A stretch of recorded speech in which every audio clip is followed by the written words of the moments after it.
معراج تو آقا کو ملی ہے، ہمیں کیوں خوشی ہے؟ جس سے پیار ہونا اس کے ہر عروج سے پیار ہوتا ہے، اس کے ہر انعام سے پیار ہوتا ہے۔ اچھا یہ تقسیم آج سے نہیں ہے، یہ 1400 ایئر سے پرابلم ہے۔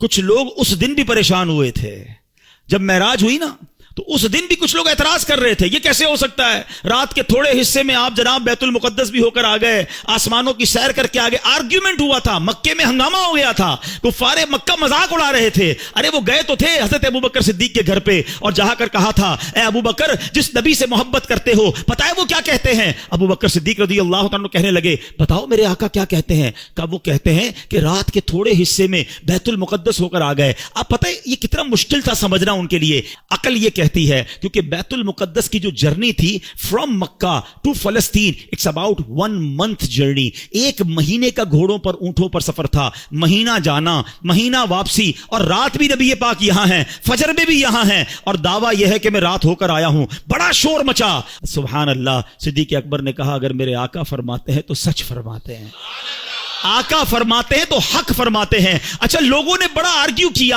اے ابوبکر یہ تم کیسے کہہ سکتے ہو؟ یہ تھوڑی دیر میں اتنا بڑا سفر کیسے ہوا؟ حضرت ابوبکر صدیق نے کمال کا جواب دیا، کہتے ہیں میں تو اس سے بڑی بڑی باتیں بھی مانتا ہوں۔ وہ کہتے ہیں رب ایک ہے، میں نے دیکھا نہیں، میں مانتا ہوں ایک ہے۔ وہ کہتے ہیں جبریل قرآن کی آیت لے کر آتے ہیں، میں نے دیکھا نہیں جبریل کو قرآن لاتے ہوئے، قرآن میں نے مانا رب کی کتاب ہے۔ نہ قیامت دیکھی، نہ جنت دیکھی، نہ دوزخ دیکھی، جب میں تمام چیزوں کو بن دیکھے مانگتا ہوں، تو جب میرے آقا فرما رہے ہیں تو سچ فرما رہے ہیں۔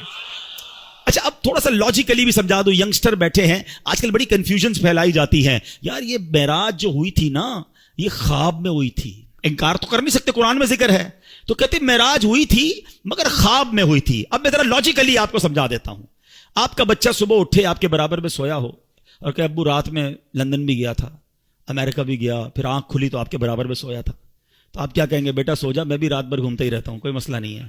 خواب میں تو ساری دنیا ہی گھوم رہی ہے نا، تو اس میں اچھا اب مزے کی بات دیکھو، جو 27 رجب کی صبح مکے میں آرگیومنٹ کریٹ ہوا، سچ بات بتاؤں یہ ہمارا بھلا ہو گیا۔ مجھے ایک بتاؤ بات جھگڑا کیا ہوتا اگر نبی پاک یہ اعلان فرمایا ہوتا میرے آقا نے کہ میں خواب میں بیت المقدس گیا ہوں، تو پھر اعتراض کس بات کا ہے؟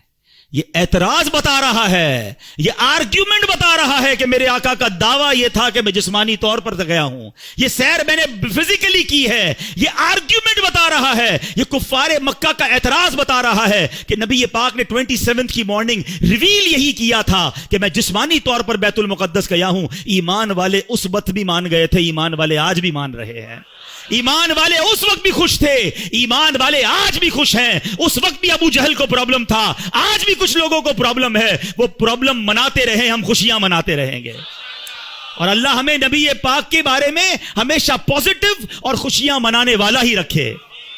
یہ صدیق اکبر کی شان ہے۔ فرام دیٹ ڈے صدیق اکبر صدیق کہلانے لگے، کیونکہ تصدیق کی، آپ نے بن دیکھے تصدیق کی اور خوشی بنائی۔ وہ پنجابی لوگ بڑی پیاری بات کہتے ہیں، اللہ کرے ہم بھی ایسے بن جائیں کہ ایسی منن والے ہیں، سوچن والے نہیں ہیں۔ مجھے ایک بات بتاؤ، کویسچن تو وہ کرے جس نے باقی ساری چیزوں میں کویسچن کیا ہو، اللہ کو ہم میں سے کس نے دیکھا ہے؟ ہمیں تو آقا نے فرمایا رب ایک ہے، ہم نے مان لیا۔ کتاب بتائی کہ یہ قرآن ہے، ہم نے کہا ہاں رب کا کلام ہے۔ جب ساری باتیں نبی پاک کی مان رہے ہیں، وہ بتا رہے ہیں جنت میں جانا ہے، دوزخ میں نہیں جانا ہے، وہاں عذاب ہے، قیامت آنے والی ہے، ہمیں تو سب ملا آقا کے صدقے ہے۔ تو یہی آقا جب فرماتے ہیں کہ معراج ہوئی ہے تو یقیناً ہوئی ہے، اور سنو یہ آقا معراج کی رات بھی تمہیں بھولے نہیں ہیں، وہاں پھر بھی تمہیں یاد رکھا ہے۔